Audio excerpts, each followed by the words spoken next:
Hey everybody, welcome back to our Bible study, A Journey for Meaning. We're going through the book of Ecclesiastes, and this week we're already in chapter 2.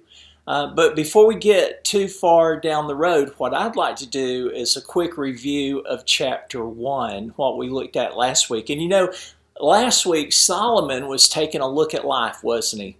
He looked around and saw nature following its course, and all he could see was the monotony of life.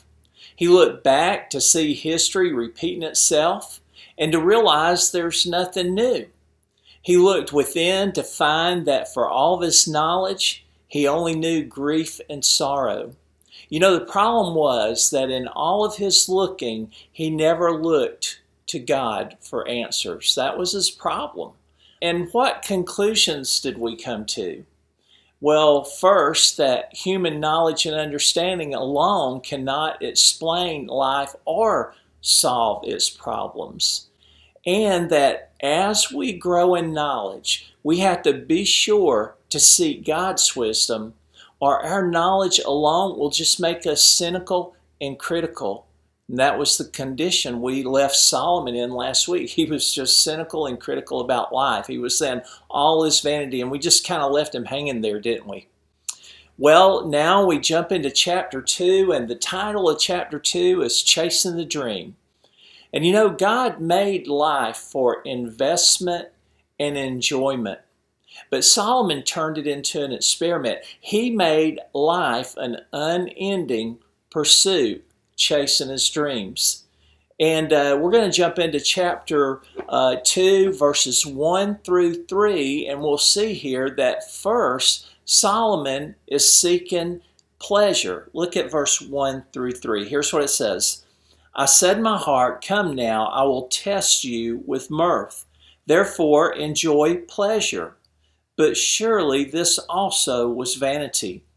I said of laughter, madness, and of mirth, what does it accomplish? I searched in my heart how to gratify my flesh with wine, while guiding my heart with wisdom, and how to lay hold on folly, till I might see what was good for the sons of men to do under heaven all the days of their life. So Solomon begins this chasing of the dream by chasing pleasure. He said he tested his heart with pleasure, with laughter, with desires, and he concluded there at the end of verse 1 that this was all vanity. And then we see in verses 4 through 6, he goes seeking after great works. Read with me. It says, I made my works great. I built myself houses and planted myself vineyards. I made myself gardens and orchards, and I planted all kinds of fruit trees in them. I made myself water pools from which to water the growing trees of the grove. So we see now Solomon seeking his work. It's like the pleasure didn't do it. He couldn't find any pleasure in life. So he's like, I'm going to find pleasure in my work. I'm going to get productive. I'm going to build houses. I'm going to plant vineyards and gardens and orchards, and I'm going to make pools to water them. And you know what? He did all that only to discover that they don't water the soul. So even with that, he was still empty and lacking. So we see him seeking pleasure. We see him seeking great works. Next, we see him seeking great wealth and possession. Look at verses 7 and 8. I acquired male and female servants and had servants born in my house. Yes, I had greater possessions of herds and flocks than all who were in Jerusalem before me. I also gathered for myself silver and gold and the special treasures of kings and of the provinces. I acquired male and female singers, the delights of the sons of men, and musical instruments of all kinds. And so here he is. He's acquiring wealth, silver and gold. He's acquiring possessions. He had servants. He had musical instruments. And so he had great prosperity and riches, but he found out that they don't enrich the soul. And then as we go on in verse 9, he decides to seek after great fame. Look at what he says in verse 9. He says, so I became great and exceedingly more than all who were before me in Jerusalem. Also my wisdom remained with me. You know that for Solomon, that year to year, that kings and queens and princes and princesses would come to him and want to just sit and listen to his wisdom and knowledge. The Queen of Sheba was a frequent visitor to him, and she would bring him great treasures and great riches and just lay them down at his feet. He was great. He had fame, and you know that fame is never enough. It's just never enough. And then we see in verse 10 through 11 that he seeks great profit out of all this. Listen to his words. He says, "Whatever my eyes desired, I did not keep from them. I did not withhold my heart from any pleasure. For my heart rejoiced in all my labor, and this was my reward from all my labor. Then I looked on all the works that my hands had done, and on the labor in which I had toiled. And indeed, all was vanity and grasping for the wind. There was no profit under the sun." Pleasure, work, wealth, possessions, fame, and profit. Solomon said he had pleasure, labor, and rewards, but they were to no profit, only vanity. He had chased every dream. He had went after all the possessions and all the fame and looked for profit in everything that he could. He had made his life an experiment looking for happiness, and the conclusion is it's all vanity. And then we see him start being remorseful in all this. We see that what he starts talking about is, you know what? What's the use? It's the same ending for all. Look at verses 12 through 16 with me. "Then I turned myself to consider wisdom and madness and folly. For what can the man do who succeeds the king? Only what he's already done? Then I saw that wisdom excels folly, as light excels darkness. The wise man's eyes are in his head, but the fool walks in darkness. Yet I myself perceive that the same event happens to them all. So I said in my heart, as it happens to the fool, it also happens to me. And why was I then more wise?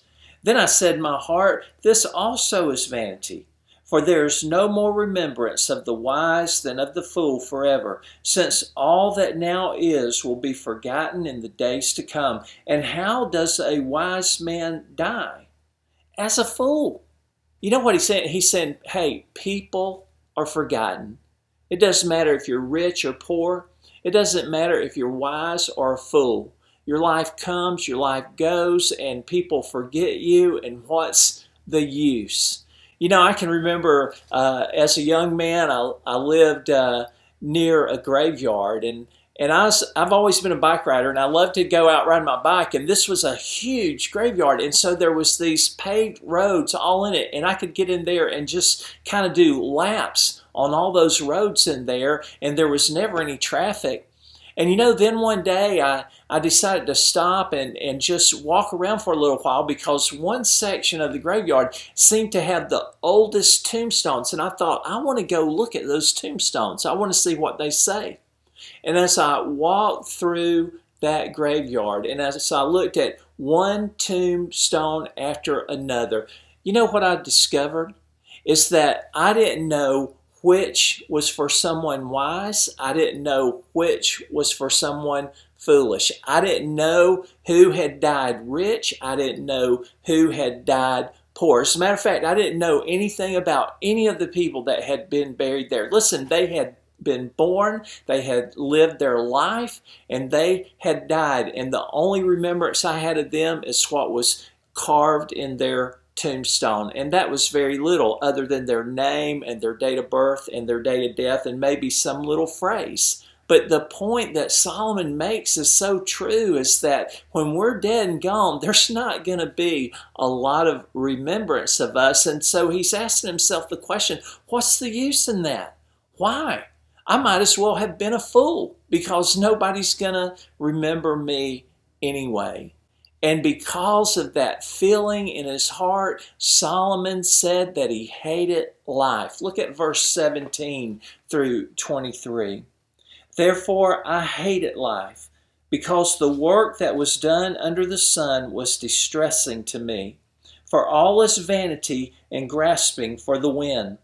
Then I hated all my labor which I had toiled under the sun, because I must leave it to the man who will come after me, and who knows whether he will be wise or a fool. Yet he will rule over all my labor in which I toiled, and in which I have shown myself wise under the sun. This also is vanity. Therefore I turned my heart and despaired of all the labor in which I had toiled under the sun. For there is a man whose labor is with wisdom, knowledge, and skill, yet he must leave his heritage to a man who has not labored for it. This also is vanity and a great evil. For what has man for all his labor, and for the striving of his heart, which he has toiled under the sun? For all his days are sorrowful, and his work burdensome. Even in the night his heart takes no rest. This also is vanity. He's like, I have built all these things. I have chased all these dreams. I have achieved these dreams. And what's the use? Because I'm going to die. I'm going to be gone. And all that's going to fall into the hands of someone that didn't work for it. And I don't even know if they're just going to be foolish with it and squander it all. Hey, I can understand what he's feeling there.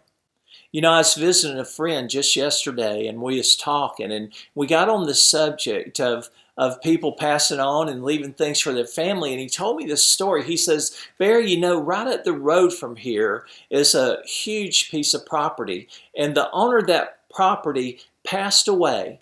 And on that property, he had a large barn, and that barn was filled with collectible cars. He had collected them over the years. He had put them in that barn, and they're all worth so much money.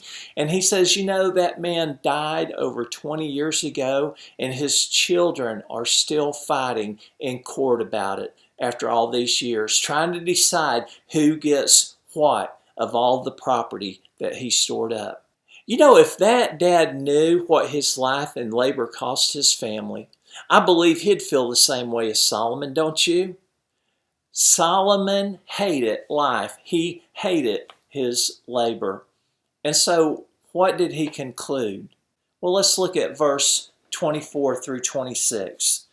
Nothing is better for a man than that he should eat and drink, and that he should enjoy good in his labor. This also I saw was from the hand of God.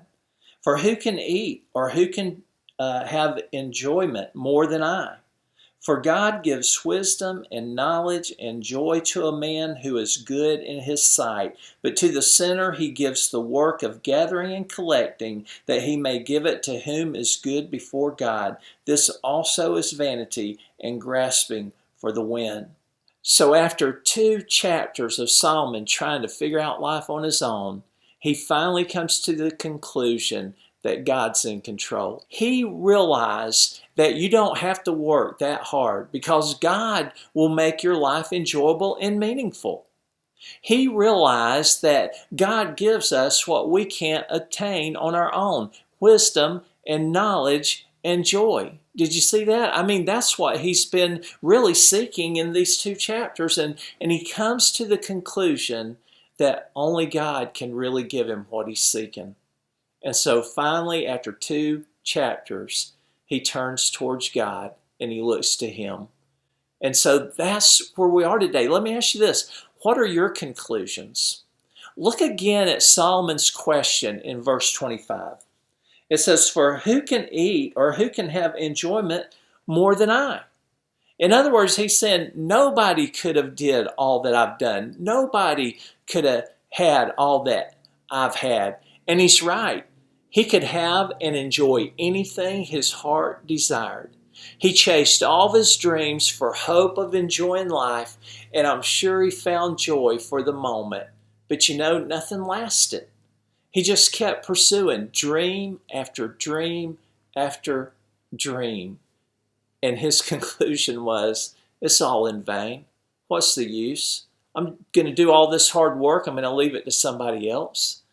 What I need to do is turn my attention to God and find the enjoyment that I know that He can give Joy comes from the Lord. So here's my conclusion.